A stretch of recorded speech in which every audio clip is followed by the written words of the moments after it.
குருவின் தினம் ஒரு சுவடுகளில் இந்த உலக வாழ்க்கையை மாய வாழ்க்கை அப்படின்னு நம்ம எடுத்துக்கிற ஒவ்வொரு காலகட்டத்திலையும் இந்த மாய வாழ்க்கை தான் மனிதனின் மிக சிறந்த வாழ்க்கைன்னு கூட சொல்லலாங்க.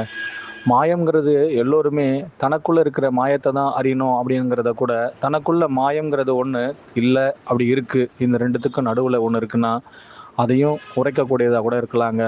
உங்களுடைய வாழ்க்கையின் நிதர்சனத்தில் நீங்கள் உங்களையே தேடும் பொழுது அந்த மாயம்ங்கிற ஒன்று உங்களுக்குள் கிடைத்து விட்டால் இந்த உலகமே உங்கள் கையில் கிடைச்சிருங்க.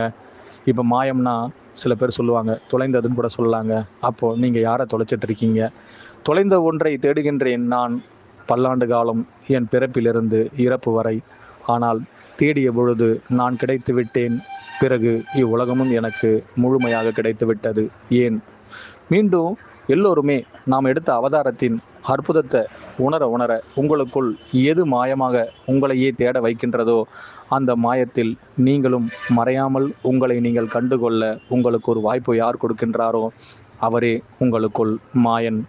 அனைவருக்கும் நான் யார் என்பதை எப்பொழுதோ எங்கிருந்தோ யாருள்ளும் எப்படி வேண்டுமானாலும் உரைக்க நான் கடவது. ஆனால் உங்களுக்குள் நான் உரைத்தது எது, அதை நீங்கள் கண்டுகொண்டால் நானே உங்களுக்குள் மாயன்.